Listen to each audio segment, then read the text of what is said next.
Hello. Welcome back to another Chris McPherson Show Daily Dose. It's time to talk Test cricket, England versus India, and oh my, what a finish. Some will say that England choked, others will say that India thrived late to tie the series at 2-all in the fifth Test. But I tell you what, it's a series where the English have dished up roads, and it's been tough at times for bowlers, with a few windows and glimpses of tail ends who can't stack up against good quality bowling. Though some of the records that have stood have broken all records from cricket in terms of total runs scored by teams, total days played, total high bat scores as well. Players that have scored over 400 runs in a series, all these sorts of records, all adding up and meaning that there are some question marks, but at the end of the day, it was an enthralling series, an enthralling finish, and coming down to the wire for India to snatch a share of the spoils is probably fitting. England had this one in their grasp after some really strong batting early in the second innings, but they fell over and got to the point where they needed to send out a man in a sling to bat. You heard it right, a man in a sling to bat. Absolutely phenomenal scenes to think that that is where this series got to in terms of the English trying to hang on their home turf and make it through to win the series. It would have been a 3-1 victory, but unfortunately they couldn't get there, the English. Well, fortunately, if you ask some people, and certainly some of the behaviour over the last two tests have led to essentially the cricketing world uniting against England. So there's an interesting one that I never thought I would see happen. Everyone getting behind India, everyone being anti-English, and hopefully that continues on as we head towards the Ashes in our Aussie summer later this year. But yeah, as I said, Chris Woakes coming out there. Fortunately, didn't have to face a ball. I'm still not sure how he was going to play a stroke one-armed, how he was going to see off some of those deliveries from the likes of Akashdeep, Krishna, Mohammad Siraj, these sorts of players. So certainly an interesting one. A really impressive series from a number of people overall.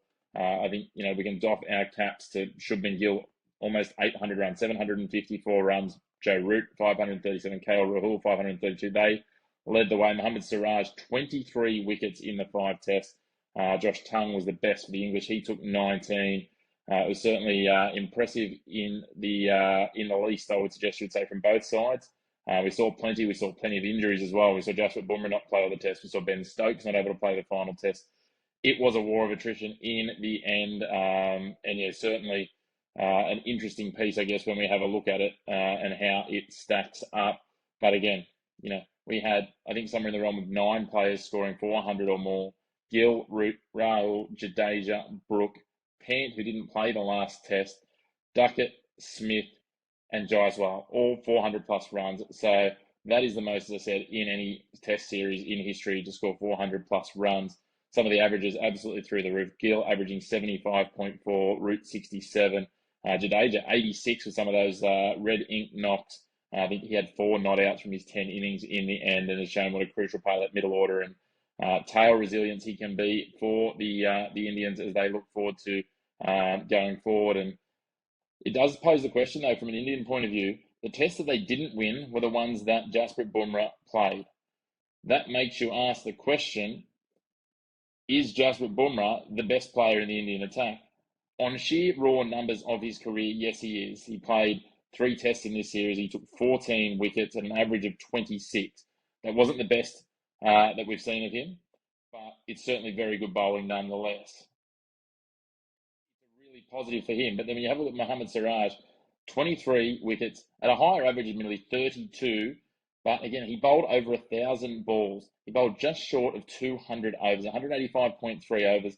The next most, 181 for Woakes, who didn't take anywhere near those wickets. He got through it. But in terms of the top wicket takers, you're looking at Tongue with 127, Stokes with 140.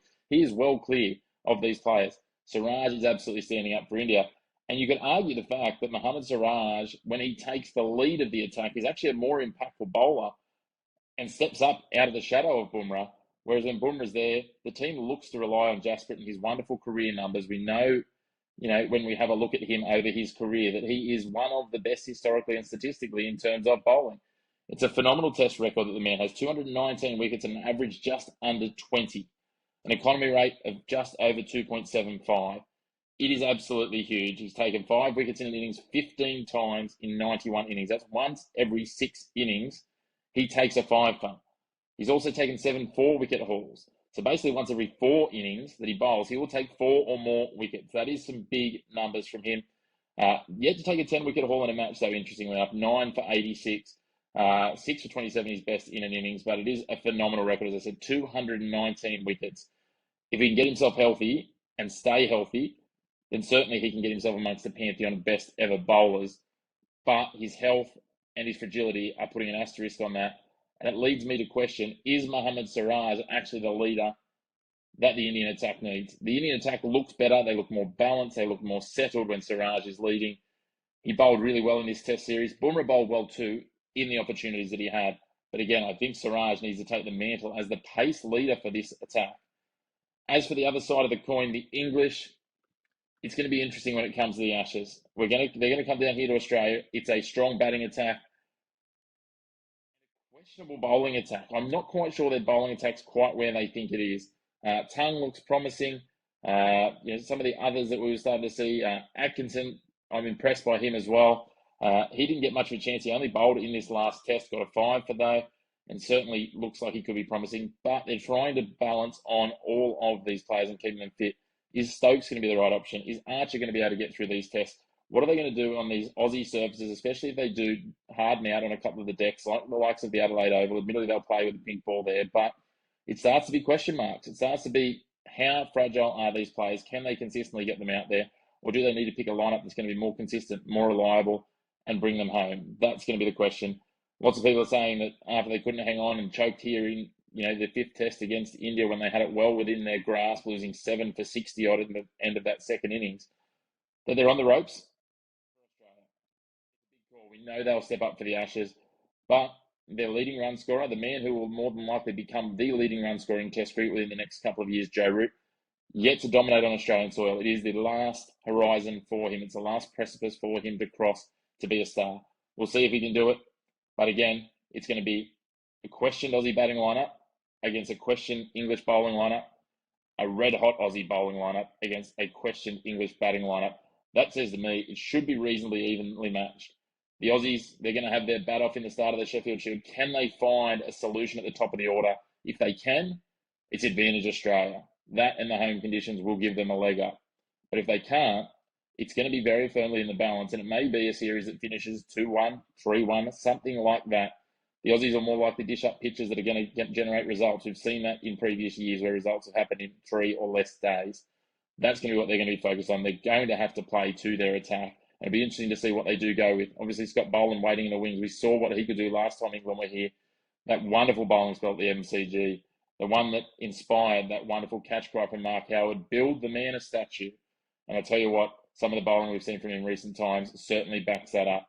He's one of the best players to not be a regular starter in a test side in recent memory. And that's got to be a question mark. Do they juice some decks up and maybe go in with 4 pace and rely on the likes of Travis Head and Bo Webster to bowl some spin, maybe even a Steve Smith to turn over the arm for a couple of overs here and there? Or maybe they move the all-rounder in, Webster out.